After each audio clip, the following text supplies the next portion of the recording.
All right, everybody, welcome back to the channel. Welcome to Hollywood. Seriously,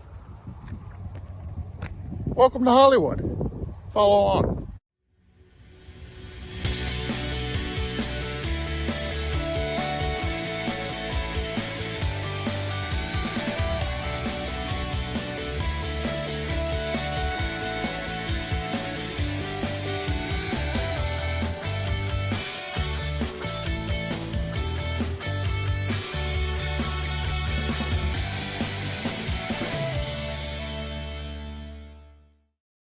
Hi, welcome back, everybody. Great day for a little hike, isn't it? I don't get out much in the winter time, but yeah, this is actually winter time here. This is mid-December here in Adirondacks. This is almost right in my backyard here, but we don't have any snow. We had the cold temperatures. It's about 30 degrees right now, but we have no snow to speak of.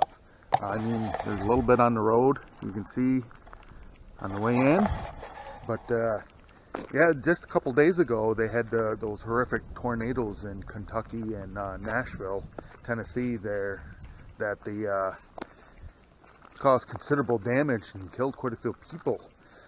We had wicked winds, 60 to 70 mile an hour winds afterwards, and so we got part of that weather system here. And I wasn't sure if I was going to be able to make it back here. I wasn't sure if there were trees down in the road, because there was a couple on the way here that I had to kind of move out of the way. They were small enough where I could do that. But today, we're doing a hike to a lost hamlet here in Adirondacks, which was named Hollywood. And Jax and I are heading out. There's a trail right up here off the road that's going to take us down there, and most of it is underwater, and I'll tell you why. So, the road that we are on is the old Hollywood Road. Now, this road, back in the 1800s, early 1900s, was the main thoroughfare between Tupper Lake and Potsdam, New York. And the halfway point here was the Hollywood Inn, or in the hamlet of Hollywood. And like any other Adirondack community, it got its start by being a logging community. But in the throughout the years, the stagecoach and those riding horseback, it became a stopping point, because Potsdam is 28 miles that way, and Tupper is 28 miles that way. So this was the halfway point. And it was a good halfway point to stop and rest, eat dinner, and stay the night, get feed for your horses, which eventually turned into gas. And, you know, that 56-mile drive today takes a little over an hour. Back then, it was a two-day jaunt. So in 1942, the Fur family bought the Hollywood Inn and turned it into the Hollywood Dude Ranch. And back then, automobiles were the thing. Horses were traveling by horse was on their way out. So they continued to run it, and it became a recreational destination. They offered fishing trips. They had horseback riding throughout on the trails around here. And in the fall, it was they turned it into a hunting lodge. Jax is having a hard time with the ice. They had turned it into a hunting lodge, and they had bands from New York City come up and play during the summer. And they had it was a favorite destination to go to, and it kind of reminded me of that movie there back in the 80s, Dirty Dancing. You know, that is based in the early 60s in the Catskills, was one of those destinations that you know, a lot of outdoor activities. So they say, yeah, this place was, there was no better spot for outdoor recreation than the Hollywood Inn, which was now called the Hollywood Dude Ranch. But things started to change right around 1950. The Federal Energy Regulation Commission had approved 6 dams on the Raquette River to the Niagara-Mohawk Corporation. And one of those dams was going to become the Carey Falls Dam. It was going to make a reservoir 7 miles long, and that was going to swallow up the hamlet of Hollywood. So now the hamlet of Hollywood is out there. I'm actually standing right now where there's usually water, but in the fall, Brookfield, who now runs the dams, lowers the level of Carey Falls here, and to anticipate the spring runoff from the mountains and the spring melt. So this actually is low. The water in the summertime will be up almost to the tree line, and if you look around, you can see on the other side of the water how low it is over there. But yeah, this is where the hamlet of Hollywood once was. So with the construction of the Carey Falls Dam came also the clear cutting of the area. The company Ford and Watson, I think so, was hired to come in and clear cut the area all around here, and the logs were used for wood. Anything else was burned. And so in 1952, when the Fur family left, like everyone else in the hamlet of Hollywood, they left with a barren landscape and smoke in the skies. And soon Hollywood was just a distant memory. So this is somewhere along here.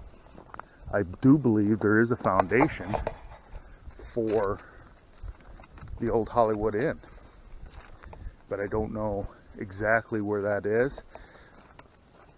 I do believe that I'm still on the old Hollywood Road that comes down through here. Like I say, during the summer months, this is usually underwater. So, but this would be a nice little hike today, mid-December. 30 degrees. So this road, the Hollywood Road, is what it's known as now. Is you can see behind me, goes quite a ways. It's off in State Route 56 between South Colton and CV's Corners, and it is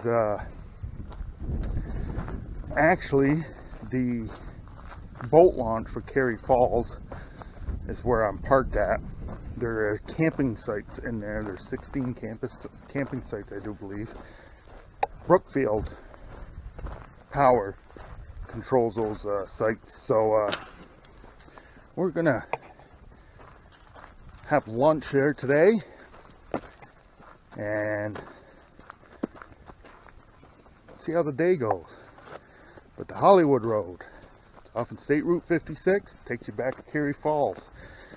And it's Hollywood Road is named after the old hamlet, the lost hamlet of Hollywood. So as most of you know, I'm not a big fan of winter anymore. I mean, I used to be when I was younger. I can remember going out. Right now we're on the banks of Carey Falls, and you know, we have it's what, 30, probably about 32 degrees now, and but I don't get out a lot in the winter time. I used to go out and ice fish, snowmobile, snowshoe, cross-country ski. I used to like cross-country skiing. Downhill skiing, didn't care for that too much. It fell too much. And well, anyways, I think years ago when I went through the ice with a snowmobile, that was the end of it, really. I think the beginning of the end. I didn't, where I fell through the ice, it wasn't deep where the snowmobile went down to the bottom or anything. It was a creek that had open ice, and the sled tipped back, and I went off the back, and the sled ended up going down the trail, and I basically sat right down in the water. Luckily, that night it was probably about 17 degrees, and I was 10 minutes from home, so luckily for me, I was able to get home in time and before any damage set in. But anyways, I was talking to an old Adirondacker. 90 years old he is, and I was telling him that I'm not a big fan anymore of getting outside in the wintertime, and he says, you know what you got to do? He goes, you got to reaccumulate your body. Now this old 90-year-old is still active, sharp as a tack. No medications other than vitamins and a nip of brandy before he goes to bed. And his words was, you know what you need to do? He goes, you need to strip down to your skivvies and go stand on your back porch for 5 to 10 minutes, 3 times a week. It will oxygenate the cells, stimulate your immune system, and slow your metabolic, or raise your metabolic rate. And I'm like, yeah, okay, I'm not going to do that. So I read up on it, just curious, read up on it, and there's actually a thing, a cold exposure therapy. Now, you all have heard last year when I had my shoulder injury, well, new scans show that I now have arthritis and building in my shoulder. And this old timer said the cold exposure will help your joints because it oxygenates the blood. So 2 weeks ago, I started doing this cold exposure 3 times a week, and since then, I have lost almost 5 pounds. And of course, what I usually do during the wintertime is hibernate. I got a nice little wood stove in my house, and my chair is next to it, and it's just so nice to get a nice little fire going and just sit there and watch TV and do whatever inside next to that nice warm stove instead of getting outside here. Another reason I wanted to get away was the world is just too noisy for me, everything that's going on. They now have another variant of this COVID thing going on, and I don't know. I think if you are a healthy individual, you don't have much to worry about, but I'm not going to get on that tangent. But anyways, this cold exposure therapy, I said, oh, I'm going to give it a whirl. And 2 weeks ago when I started that, do I feel better? I have to say I feel more energetic, and I've lost 5 pounds, and I don't know where it's going to go. I'm going to try to keep doing it throughout the winter and see what happens by the time spring comes here. If I keep losing weight, and hopefully it helps my shoulder a little bit. Usually it's the cold that hurts my shoulder more, but when I'm doing it, it's not hurting. The only time it hurts, you know, is when I do sit down next to the wood stove. I've noticed that over the last few weeks, so we'll see where it goes. Anyways, let's make lunch. Well, today's lunch is going to be an Asian chicken, fried rice, and vegetables. It's from my friend Kathy at Shelf to Table. Make sure you remember Shelf to Table for your camping, hiking, paddling adventures. Good stuff, reasonable prices. Shelftotable.com. The owner of the company's named Kathy. And yeah, I was really impressed with this stuff when I first bought it last summer. So, as you know, just partnering with my channel to get the word out about our company. This is the first time I've had this one, so we'll see how it goes.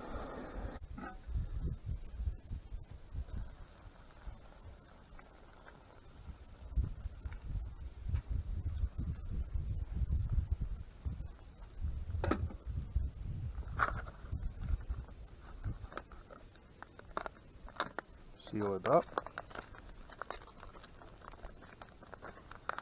and we'll let it set for 10 minutes. Alright, there's my fried rice. Look at that, chicken, fried rice. First time I've had this. We'll see how it goes.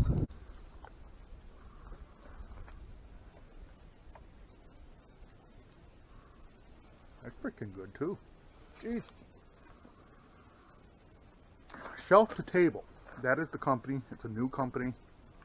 The owner of the company's name is Kathy. Wonderful story behind how she got this company started. I don't know what she does. So far, the ones that I've had from her company has been freaking totally awesome. Totally awesome. And everyone knows on here that I was a Mountain House guy before this. And I still have Mountain House foods. But man, Shelf to Table. It's always down in my description because this is I only promote companies that I believe in, that are putting out a good product at a good price.